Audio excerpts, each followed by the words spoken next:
Here's what's cooking on today's Sports Though podcast. We're talking college football coaching carousel, plus this week in the NFL, plenty of news, as well as our NFL picks. That's what's cooking on today's Sports Stove podcast. From Belly Up Sports and the Belly Up Podcast Network, you're listening to the Sports Stove podcast with your host, Vince Stover. Hey, good looking, what you got cooking? How's about cooking something up in me?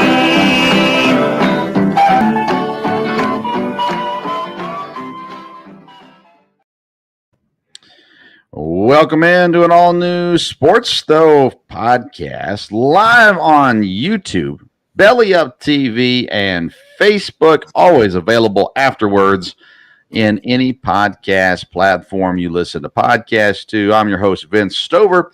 I'm joined by my dad, Dale Stover. Dad, how you doing today? Doing good. Glad to be here tonight, and I think we ought to start out with congratulations are a little bit in order, as you've been honored by the sports media arena as far as being nominated as a finalist for content creator for this year. And I think you're very deserving of that. You do a good job, of course, on this podcast and on your local hour there. I know your local hour is a great help to the Eastern Kentucky sports department all the way around. And as far as someone that puts in the effort and has professionalism, I know they appreciate that. And so congratulations on the nomination, and hopefully you'll win that. At least hopefully you'll finish higher than Kevin Wilson. So I need to say that because I know he tunes into our podcast sometime, and I hope he did tonight. But anyhow, good job there.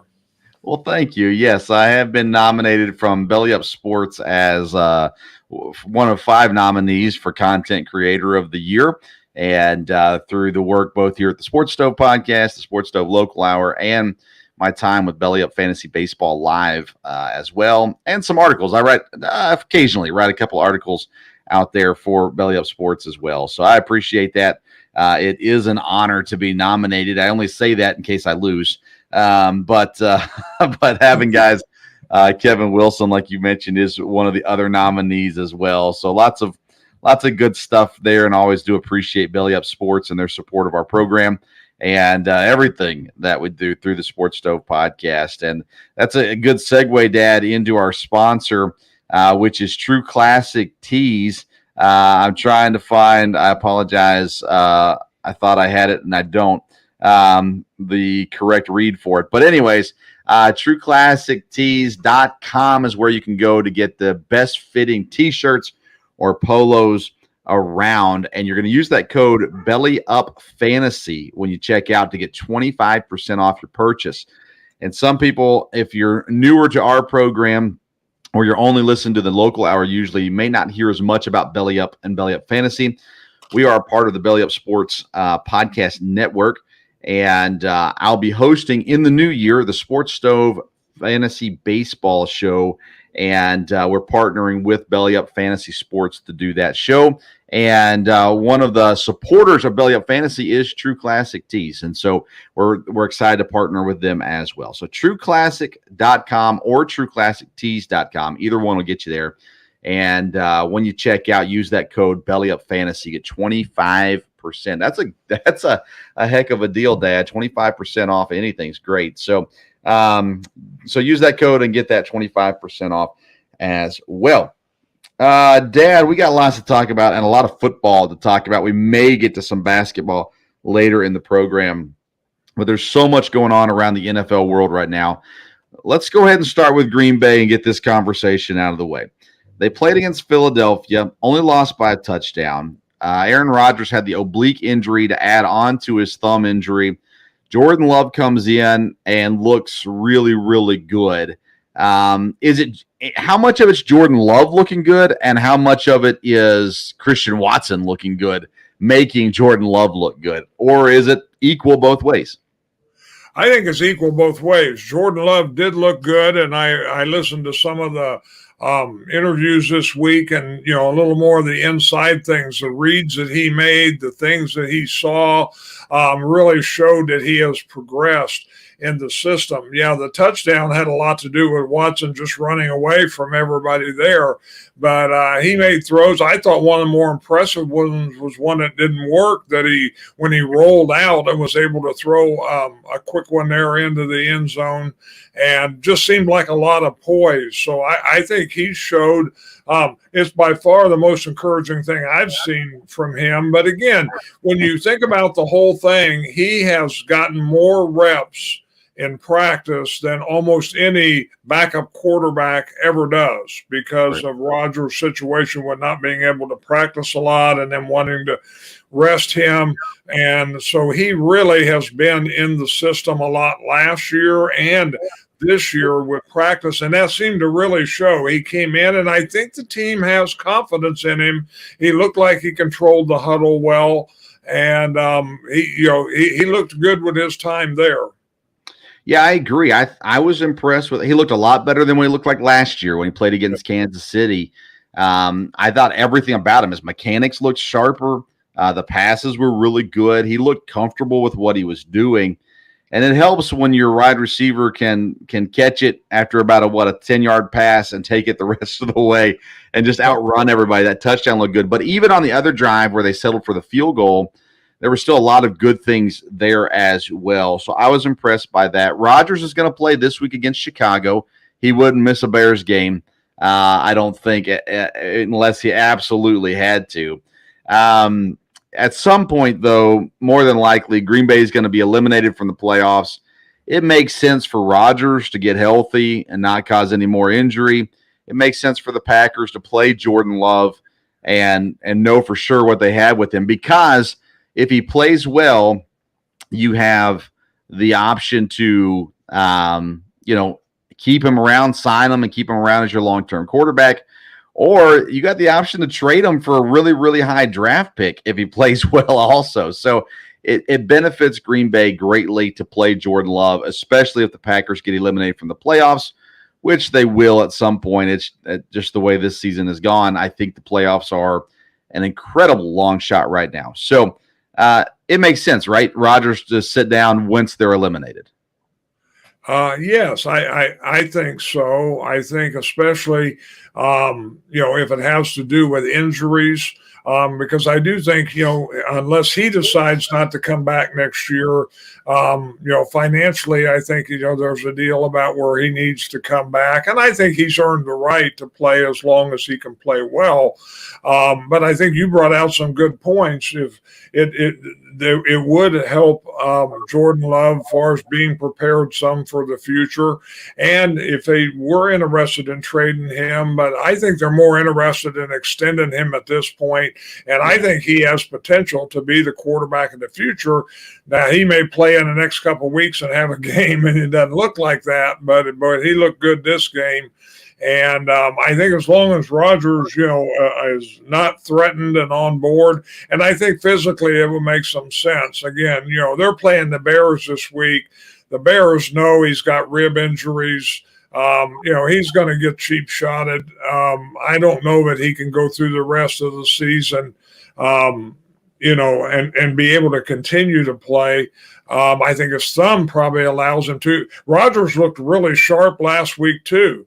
Until the injury, things looked good. And again, they should get Romeo Doubs back in another week or so, and they're going to have a better receiving core as long as, Cobb and everybody stays healthy. So we'll see how it ends up. But the Jordan Love thing was encouraging, and we'll just see how it goes. Yeah, I agree. I don't think there's any reason, as long as the Packers are still in the playoffs, to pull Aaron Rodgers if he's healthy enough to play and wants to play. He's one of the best quarterbacks in the league, and I think you got to keep him on the field. But once the playoffs are out of the picture, there's no reason to keep him there. So we'll see if how all that shakes out. And with him being hurt in multiple different ways, it makes sense for him to be more okay with it. And of course, the article came out on ESPN here tonight that he said he would be open-minded to that if they're eliminated from the playoffs. It just makes sense. The question, though, Dad, is how much longer does he play? Because if he plays 2 more seasons, What happens if he plays 2 more seasons and they don't go well and they end up firing LaFleur and him retiring, and now you got a question mark with Jordan Love with a coach and a that doesn't know him, that hasn't not going to run the same system, and all those kinds of things too. So I think the Packers know how long Aaron Rodgers is going to play. I think he's told everybody that. I know he told Devontae Adams that before Devontae Adams wanted the trade. So with that happening, I don't think Rodgers is going to be around that much longer. I think 2 years is the maximum. I think there's a chance that next year is the last year for Rodgers as well. He's got other things he wants to do. I think some non-football things that he wants to do. He's got some other things he wants to do, business and all that kind of stuff. And so I think his time is near, even though physically he could probably play past that as well. How about another quarterback that's going to play his first game of the season this week, and that's Deshaun Watson and the Cleveland Browns. Watson would get an easy tune-up game against the Houston Texans, his former team. Watson has not played football now in basically 2 years. So what are we supposed to expect from Deshaun Watson in game number 1? Well, obviously there'll have to be some rust. There's no doubt about that. I think a lot of it will be how Cleveland handles it. Again, they've got a good running game. They've got some weapons, and again, they are starting out as far as with Houston. So I think I don't know that he will wow everybody, but I think he should do well. And again, just depends how much, he knows of the system and where everything goes. But I think he can do well, and hopefully, he can be really good by the end of the year. Yeah, I think the rust will come mentally and not physically. I think that I'm sure he's been working out and preparing and all those kinds of things. So the question is the speed of the game and those kinds of things. But you can't help but think playing Houston sure helps his return, because they are not the best defense, not the best team, and really the ideal situation for a guy coming back from playing, from 2 years ago. So I think that's a good situation. But you also have the emotion and everything involved with everything that happened in Houston too. So, there's going to be a lot of mental rust, I think, more so than anything else. And how he'll respond to it will be the big question of the weekend for sure. We do have a comment that came in through our Facebook feed as well, talking about Aaron Rodgers, that he needs to retire because he ain't no Brady, coming from Bud Lyles there. So, Dad, you could share some Bud Lyles stories probably, but we'll stick to the sports stories right now. But he is no Rodgers. There is a lot of truth to that in a lot of different ways. Or excuse me, no Brady. That's true in a lot of different ways. How about another quarterback struggling, Russell Wilson? Broncos trade for Russell Wilson. When they made that trade, it just looked like the Broncos absolutely committed robbery against Seattle.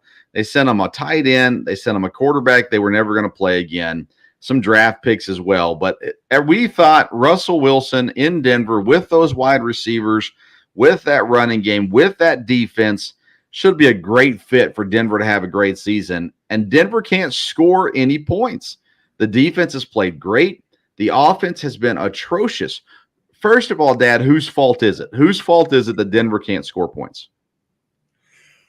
That's a great question. I don't know. I guess it has to go back to the coach to some point. But again, we know the coach, and to me, he's a guy that can be very flexible, and I thought would make a system that Russell Wilson would thrive in. But Denver has just been a real mystery. Of course, their running back got hurt right off that they thought was going to be a major factor, but I don't know that you can blame it on that. They just have not.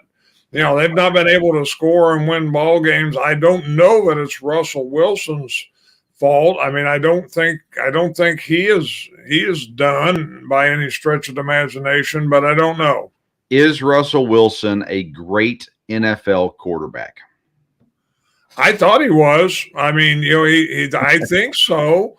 It was always talked that they didn't use him right in Seattle in some ways, to let Russ. But he was great in Seattle. Yeah. He was great in Seattle. But was it the system? Was it the players around him? I mean, how do you come to Denver? They've got top tier receivers. Their offensive line isn't perfect. Their run game has been, whatever. But if a defense is holding teams to 15 points a game, Russell Wilson should be winning football games. And I think if you put Patrick Mahomes there, Patrick Mahomes wins football games. I think if you put Rodgers there, I think they win football games. I think you put Brady there, even at his current situation and age and everything going on there, I think they win football games. Something is wrong here, and it's wrong with Russell Wilson.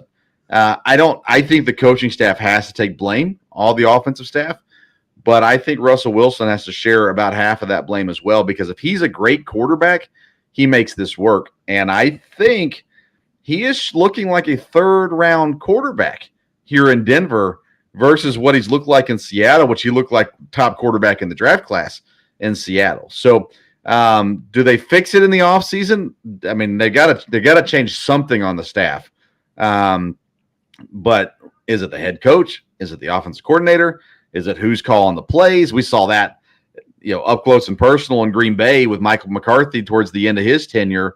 I mean, something has to give here, and I don't think it's going to be Russell Wilson considering the price tag that he carries with him. Yes, I think, again, depending on how the season ends up, I think the coaching staff, could definitely be people that take the blame on this. Again, there's 5 games left, and, a 3-game winning streak at the end can always help. Now, it doesn't help them with their draft picks from there. But, I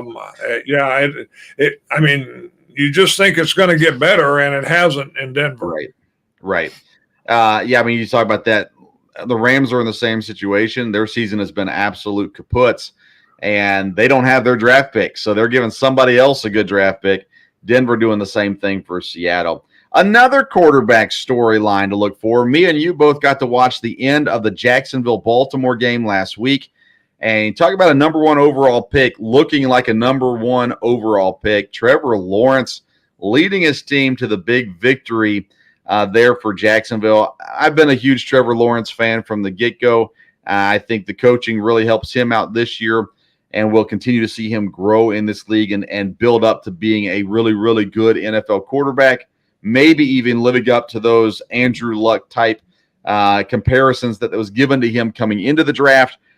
I love what Trevor Lawrence did this week. It was really my first time to get to watch him a whole lot in the NFL.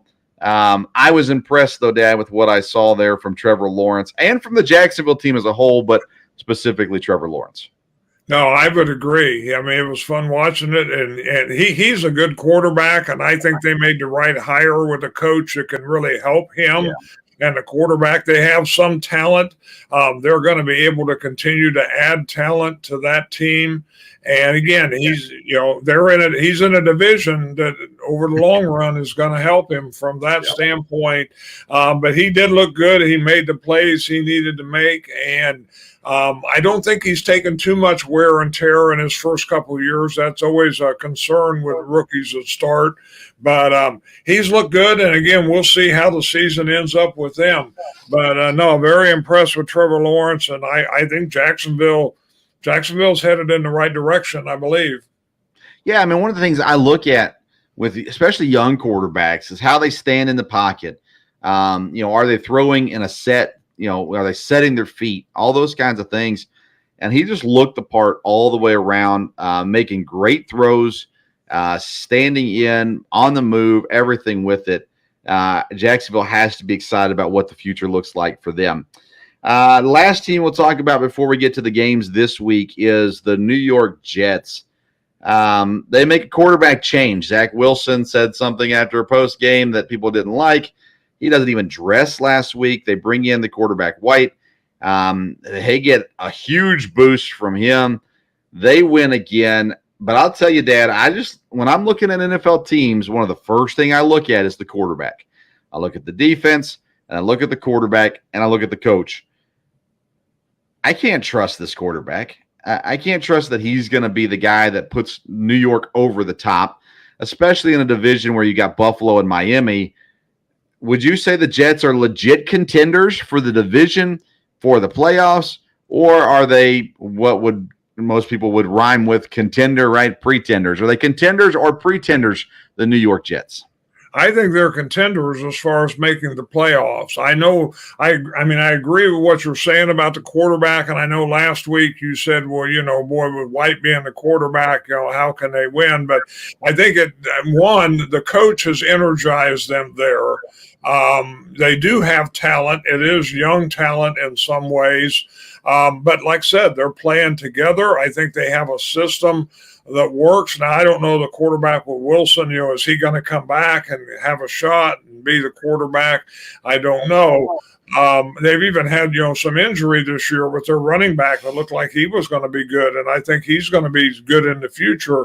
I think they definitely have a shot at making the playoffs. I think they'll stay right in the hunt till the last game or so. Whether they'll make it or not, I don't know, but I like the Jets, and I think they'll stay in it. 7 teams make the playoffs in each conference. The winner of each division, which right now is Miami, Baltimore, Tennessee, Kansas City. Then you've got Buffalo, who's tied with Miami. You've got Cincinnati, who's tied with Baltimore. So we'll say those 2 teams from each division. So you got one spot. Basically, the Jets are going to be fighting Cincinnati or Baltimore. New England, who's only a game behind them, and the Chargers, who are also a game behind them. So there's going to be a battle for that 6th and 7th spot. And basically, I'm going to count Miami and Buffalo in unless they have a quarterback injury. Other than that, then you're going to have one of Baltimore or Cincinnati. I think it'll be Cincinnati. Then you got Tennessee and Kansas City are definitely in.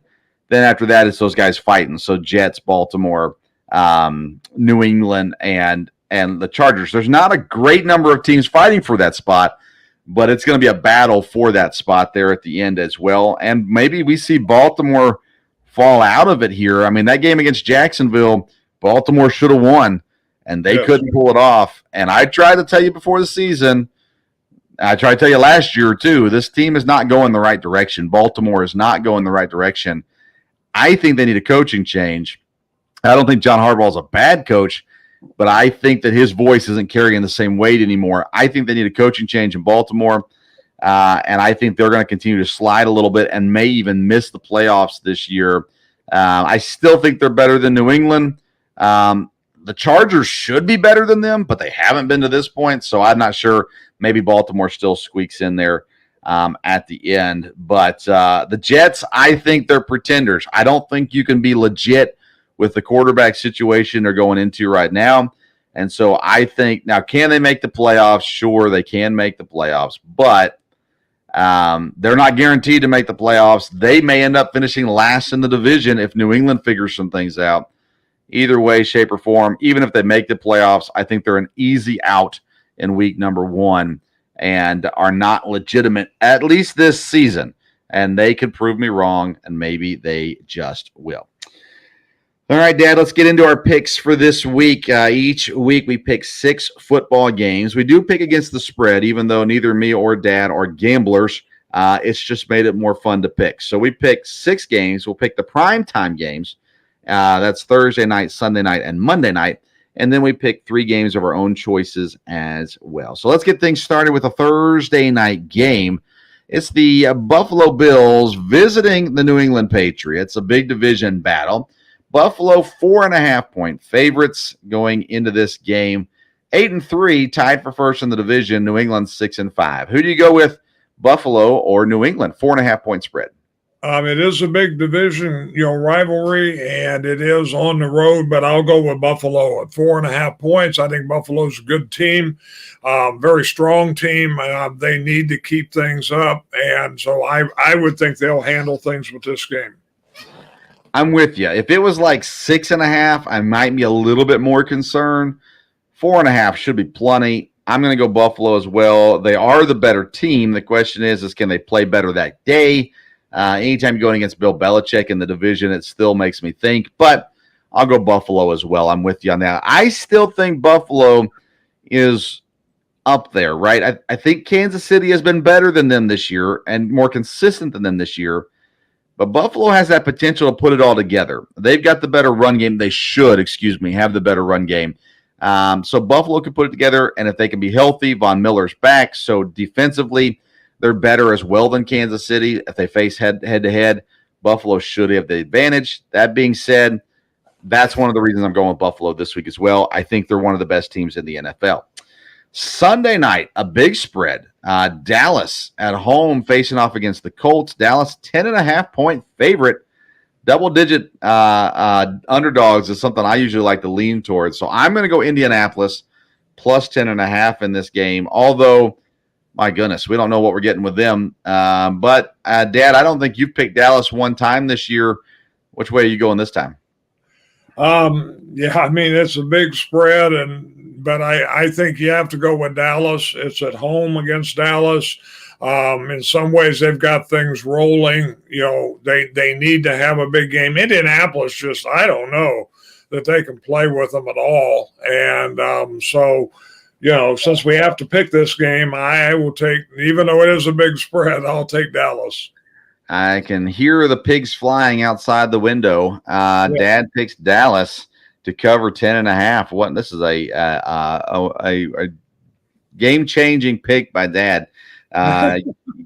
It's not been. I don't think in any time me and you have been doing this podcast, which is going on 2 years now. I don't think you've ever picked Dallas to win anything. So there we go. Interesting. Monday night. A division battle. New Orleans at Tampa. Tampa is the favorite at home, 3.5 points. This division is almost as bad as the AFC South this year. They've been horrendous all the way around. Could win the division with a losing record this year. Dad, Tom Brady or Andy Dalton? Which way are you going with this one? Again, they're at home, so I'll go with Tom Brady. I mean, both these teams, you talk about the division being about as bad. They're worse. I mean, there's nobody winning over there, and they may very easily have a losing record. And, you never know with New Orleans because they've got a good defense, but since Tampa's at home and it's on Monday night with Tom Brady at 3.5, I'll go with Tampa.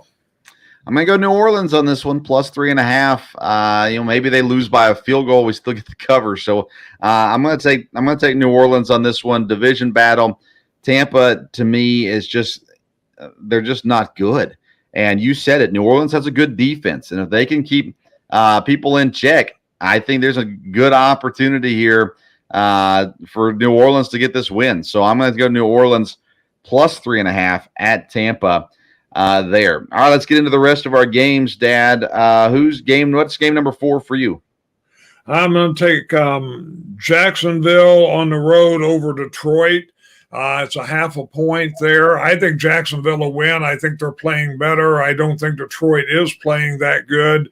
And we'll just be interested to see. I would think Jacksonville easily could win this. And it's only a 0.5 point, so all they got to do is win it. And so I'll go with Jacksonville. Yeah, they've got to win it.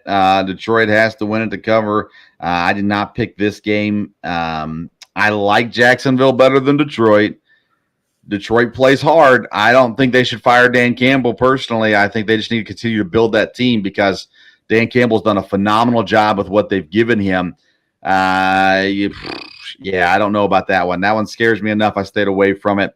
My 4th game, Dad, is Las Vegas. I'm going to go with Las Vegas. Plus 2.5 point underdogs at home against the Chargers. The Chargers have just not played well this year, even though they're 6-5. Have they been better than Vegas? For sure. But there's something about this Vegas team.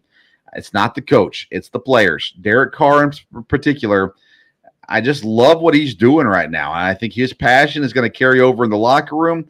I think guys are going to eventually rally, and they're not going to make the playoffs. They're not going to win the division or anything like that, but they can win at home against the Chargers. So I'm going to take Vegas plus 2.5 point underdogs against the Chargers. Who's game number 5 for you? I'll take the Green Bay over the Bears. Again, it's on the road, but I think Green Bay did play a lot better last week. The Bears, they have some high moments at a time. Of course, you don't know for sure who the quarterback's going to be there. And again, that's always a big rivalry game. And so 2.5 points, I will take the Packers over the Bears. Yeah, if I was guaranteed it's Trevor Siemian, which it looks like it will be, I probably would have picked that too. I decided to not pick this game, though, to stay away from it because Rodgers is banged up as well. Division at Chicago, there's all kinds of things that could go wrong with this game. So I'm trying to limit my pain when it comes to Packer games this season. So I stayed away from that one. I am going to pick another underdog, though, the New York Football Giants, plus 2.5 versus Washington. They're at New York. 2.5 point underdogs. And Washington has had a pretty decent season. They're 7-5. The Giants 7-4. Again, they've won games, but hasn't been impressive. I just think they're a little bit better. And since they're at home, I went ahead and went with them. So plus 2.5, the Giants over the Washington Commanders. That brings us to game number 6 for this week. Dad, who's your last game of the week? Well, I'm going to take an underdog on this one, and this is one that you and I have never agreed on, but my man Tua, I'm going to take Miami over San Francisco. It is at San Francisco. I think Miami's really playing well and doing well, and 3.5 there, so I'll go with Miami as an underdog against San Francisco. All right, so I looked at this game and considered this game as well, and I would have picked it probably the same way you did. San Francisco's defense has been elite this season, and this is a game that will tell you what Tua is.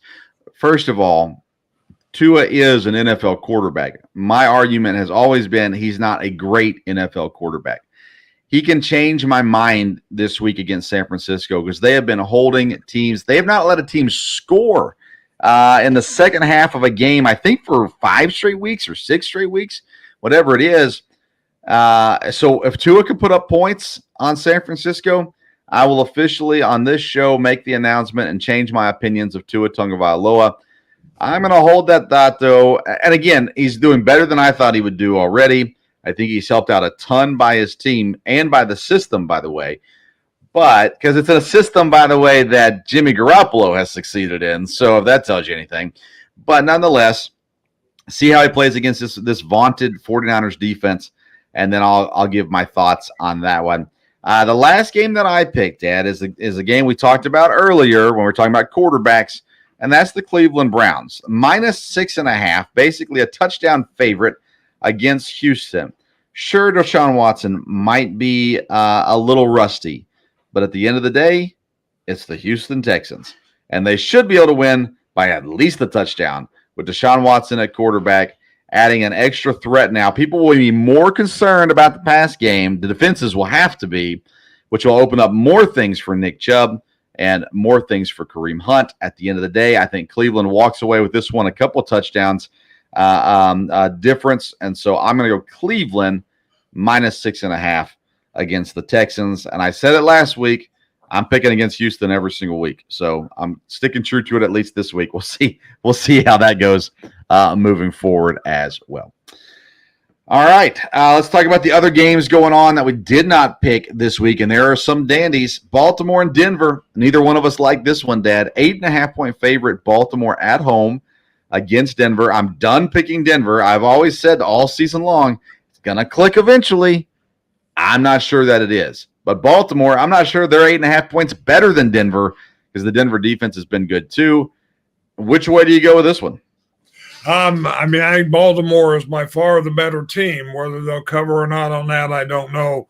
But, it'd be interesting to see. I would think Baltimore still could, do real well, but like you said, they may be headed the wrong direction. I think Cincinnati's going to finish strong, so we'll see how it goes in the division there.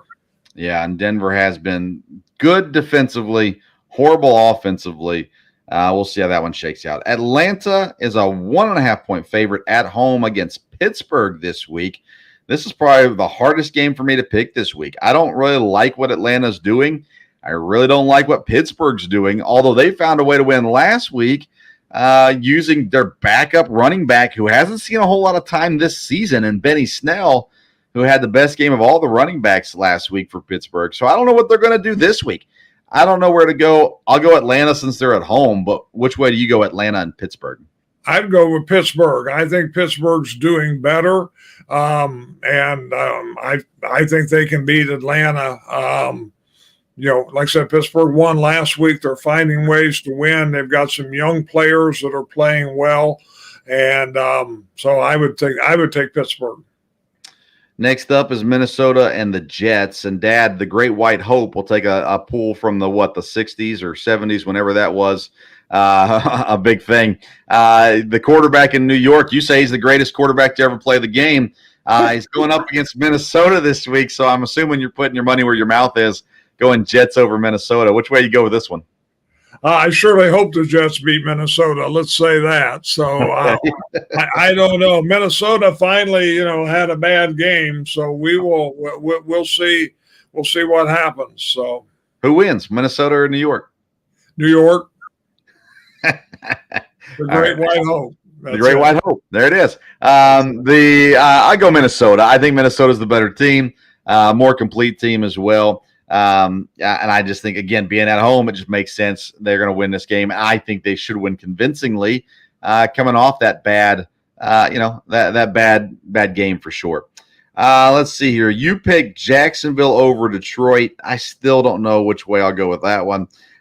You also picked Green Bay over Chicago. I agree with you on that one. Philadelphia at home, 5.5-point favorites over Tennessee.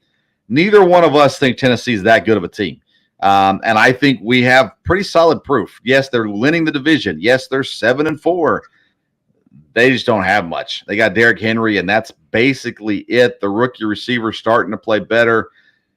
I've never been a Tannehill guy as far as feeling like he can lead a team to a Super Bowl. Philadelphia, only one loss on the season. I don't think they get loss number 2 this week. Philadelphia at home for me. How about you? Yes, I would take Philadelphia too. I was impressed with them, last week. I got to see them play, obviously a little more there with the Packer game. And I think they're probably the best team in the NFC.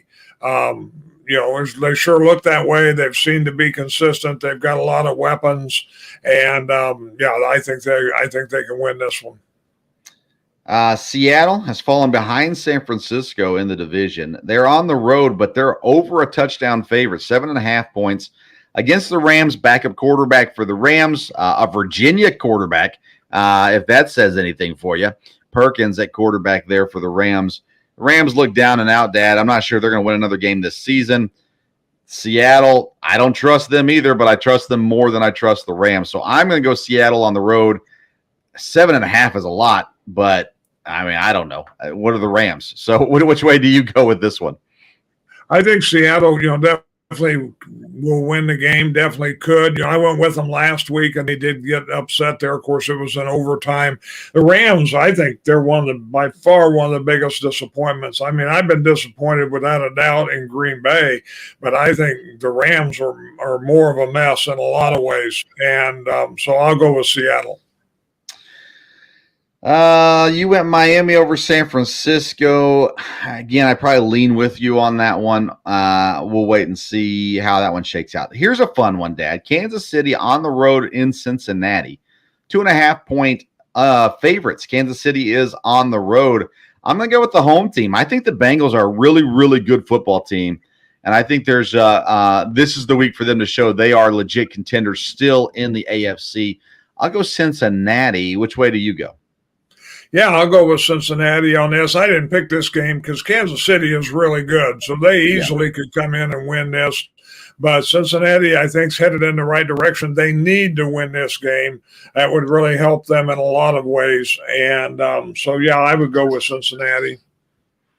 And then the other games we picked the rest of these, but I want to get your thoughts on Vegas and the Chargers. I picked Vegas to win this game.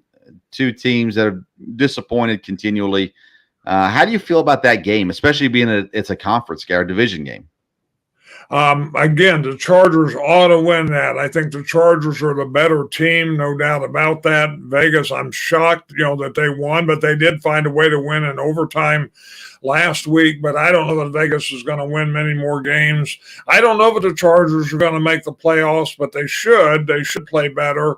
So I would think the Chargers will play better. It is a division game, so you never know. But I don't think the Chargers are done yet. I think Vegas has been done for a while.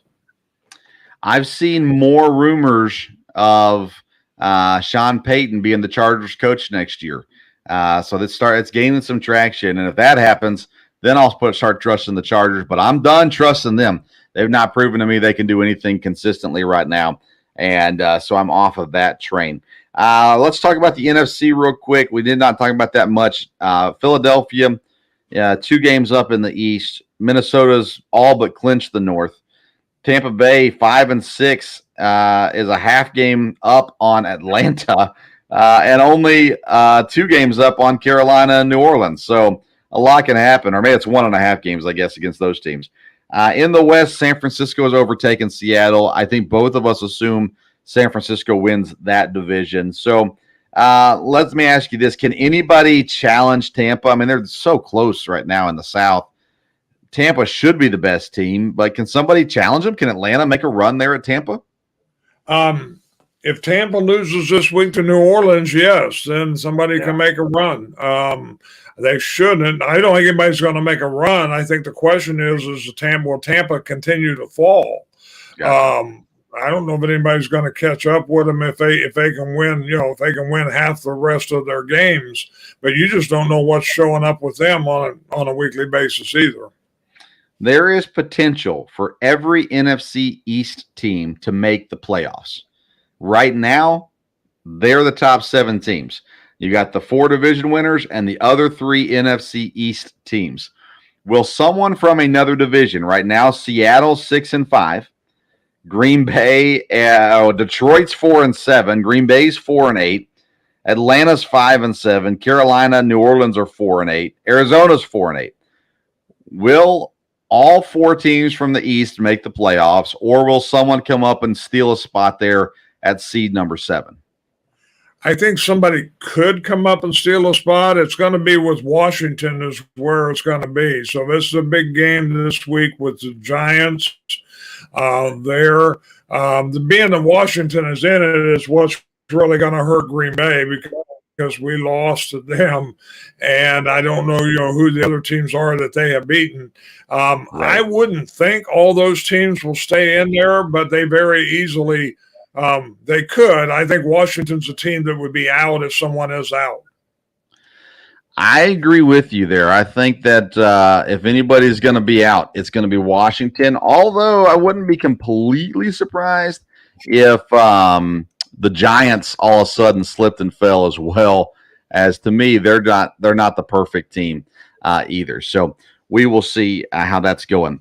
Let's move on to college football. Coaching carousel is underway, Dad. Several coaching changes have been announced.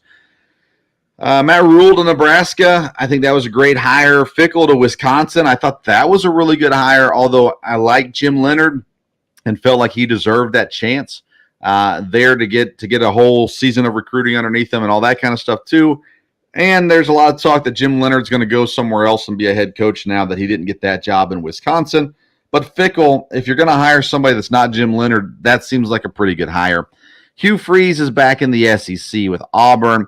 And Trent Dilfer going to UAB out of the high school ranks in Nashville, Tennessee, heads down to Alabama, Birmingham there as well. Out of those 4 hires, Dad, are there any of those stand out to you?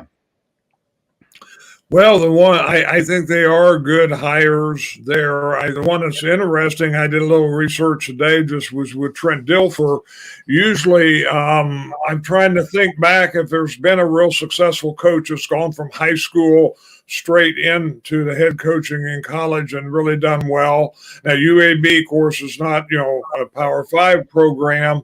And Dilfer's a little bit different because of his playing background and everything there. Of course, he's done very well there in Nashville. He's at a private school, so he's done recruiting, he's done scholarships, all those type of things there. And he's going to have a real foothold in recruiting, I think, because of being, Super Bowl winning coach, and he'll have a real foothold in Middle Tennessee, which is a strong area for prospects. And in the state of Alabama, any kid that's not going to Auburn or Alabama, he's going to be a real draw. So it'll be interesting to see what kind of success he has. I think all the others were good hires. I'll be interested to see what Liberty does, if they try to get a high-profile guy again, or if they're established enough that they can just go out and look for a good coach from there. But, yeah, there's going to be definitely some other moving around, and I think Rule was a good hire at Nebraska, and I agree with you. Fickle was a good hire. Cincinnati job's a good job. It'll be interesting to see. Yeah. I think Jim Leonard to Cincinnati is what I've heard, where he would just basically replace Fickle, who came in and replaced him. So that's an interesting one. You said Stanford, Colorado, Cincinnati, USF are all interesting jobs. Deion Sanders has been offered at Colorado. I don't know. Does Colorado fit Deion Sanders? I'm a little surprised that Deion Sanders is wanting to move. If he does, then obviously wherever he goes is a stepping stone. If he moves out of Jackson State, then he's going to want to move up to a major school, maybe his alma mater someday. You never know. But I'm a little surprised he's looking at making a move. Colorado, again, wherever he goes, he's going to be able to recruit. And once he moves up to a higher school, he gets in a Power 5 conference. Other coaches are going to be worried because his recruiting, he's going to be able to recruit against everybody. No doubt about that. I think he can build Colorado up real quick. I'm just a little surprised he was interested in making a move. But again, if he goes to a place like Colorado, then I think, you are looking at a stepping stone. But we'll see if he does move. Yeah, I think the ultimate end goal for him is Florida State. I think it makes more sense for him to go to South Florida than it does to go to Colorado. Yeah. But he could do, anywhere he goes, he's going to recruit. He's going to get some guys in, and I think he'll have general success. I just think South Florida makes more sense than Colorado does, because I think that if Florida State job comes open in the next couple of years, you got to think Deion's the guy they're going to. It makes the most sense. So I don't know. Let's just see where that all shakes out. Stanford, to me, is an intriguing hire this year to see kind of where they go. And then Cincinnati as well, because Cincinnati's making the move to the Big 12. Fickle was a big draw there for the Big 12. Now they lose a key name coach there. Cincinnati's got to find someone that can come in and carry the momentum that Fickle had there at Cincinnati as well. Whether or not they can do that is the question. If Jim Leonard goes somewhere as a head football coach, he will do well. He's a very, very good coach, and I'm a little surprised that Wisconsin didn't stick with him, but I think Fickle's an upgrade at the same time, so I don't think you can be too upset. I just think Leonard's a really good coach, so I think he's going to have good success wherever he goes as well. Let's see here. Any other names that you've heard on the coaching carousel that you're interested in as a head coach? Anybody like that? I didn't give that to you in our before the show notes, so I didn't give you a chance to think about that. No, I don't know that I've heard a lot. We know there will be other positions open up, though. So I don't know that a guy like Leonard would want to make a move real quick. Again, I would think, though, in the next week or so, is when you're going to hear about things we've talked all year. As Texas A&M, is there going to be a change there? Any other, major schools? Is Kentucky, are they set with where they're at? Different things like that. Kentucky's not changing head coach. Probably got a week or so to hear. Yeah, Kentucky's not changing head coaches. They gave him an extension. He's actually getting paid more than Coach Calipari right now. with the extension they gave him. So now that'll change in 2 years the way Calipari's contract is set up. But nonetheless, right now he gets paid more per year than Calipari does. He's not going anywhere. They fired the offensive coordinator, so they're making changes, but not at head coach. For Jim Leonhard, I think Cincinnati's a great fit, and here's why. Number one, you go to the Big 12, so you're in a Power 5 conference. Number two, you're going to the Big 12, so you're in a Power 5 conference, but you're not in the SEC and the Big 10, so you can actually make a pretty big splash. You're basically competing with, Oklahoma State, TCU, and your recruiting area is different than those two schools. Jim Leonhard can recruit the entire North, what do you call that area? Heartland, the Midwest, Yeah, you can get that whole area. Jim Leonhard could own it.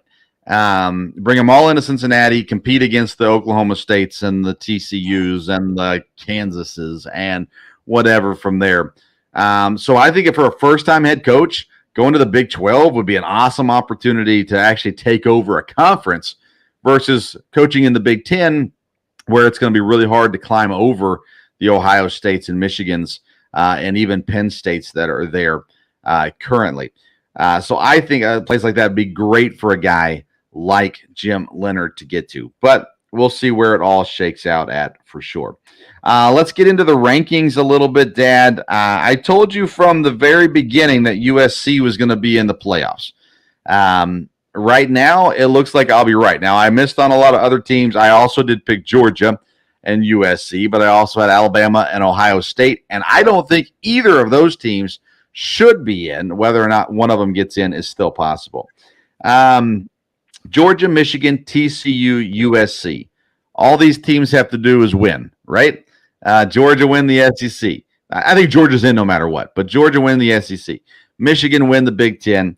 TCU win the Big 12. USC win the Pac-12. And that does it. That should solidify everything. Ohio State's not playing again. Alabama's not playing again. Tennessee's not playing again. Clemson's already got 2 losses. Penn State's already got 2 losses. Of course, so does Alabama and Tennessee as well. So I think we're set. Ohio State could jump a team if one of those teams loses. So if, let's say, TCU loses, then Ohio State, I think, jumps back in. If USC loses, I think Ohio State jumps back in. But I think you're pretty well set. I think you got those 5 teams to choose from, and it's going to be one of those or 4 of those 5, right? Am I wrong? Is Alabama going to make it in? How's it all going to shake out? I think you're right about that, unless 2 of them lose. If TCU and USC both loses, definitely Ohio State will jump in there. Then it could be a question about that, especially if TCU loses. I think a loss would really drop them just because of their conference and where they're at. USC, I'm not sure. They could easily both win this week. But TCU plays Kansas State. That could be a good game.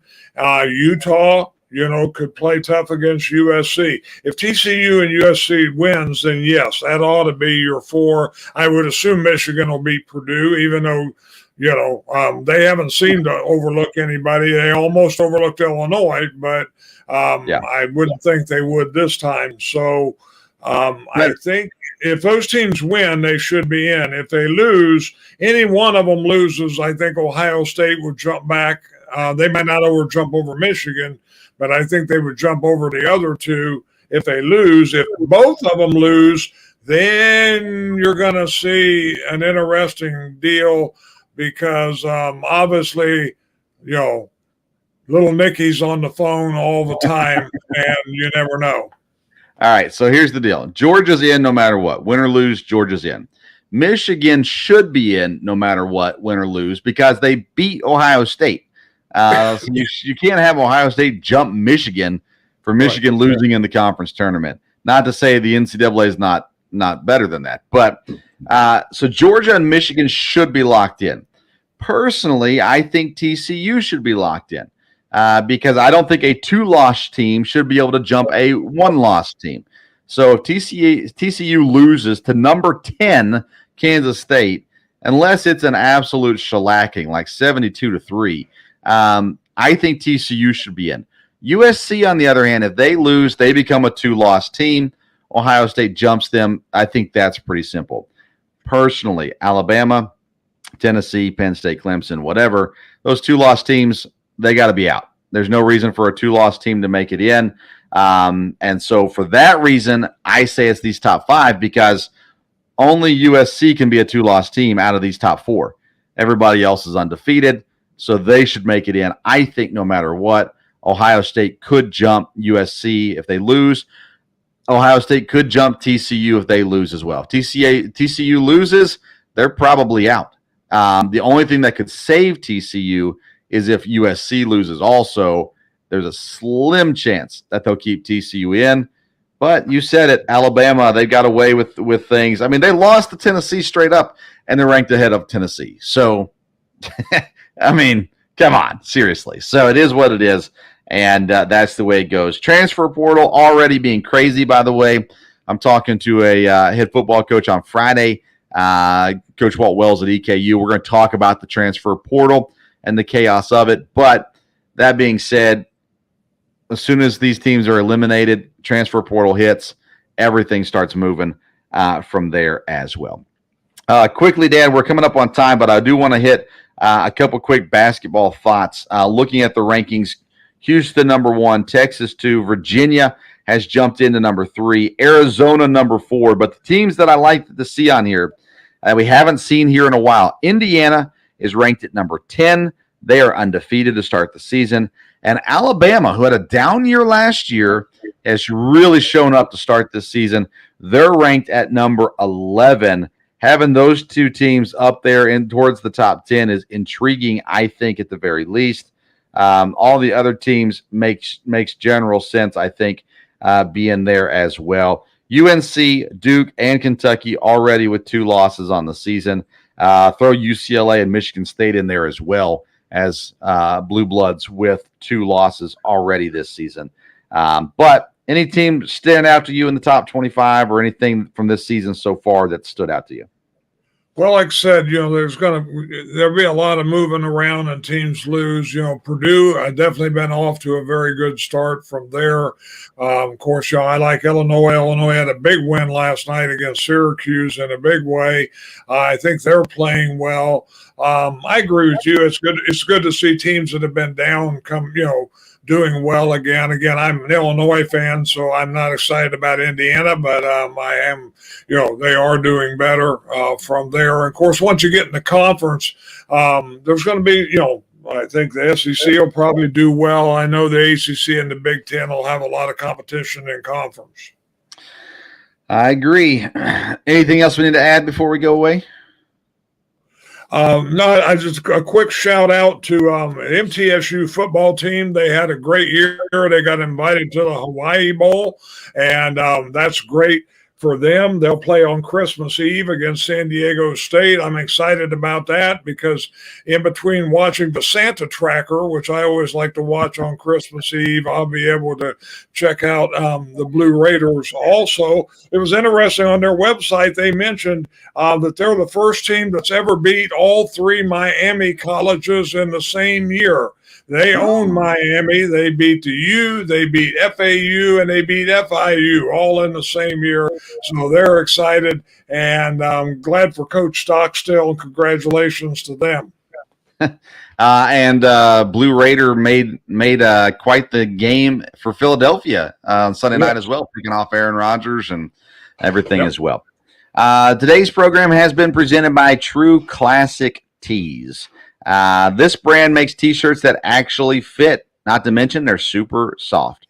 If you're like me and you're not super jacked, finding the right T-shirt can be incredibly frustrating. Most T-shirts are either too tight in all the wrong places or way too big and boxy, but not True Classic. True Classic has already helped over 2 million men get their fit on at an affordable price.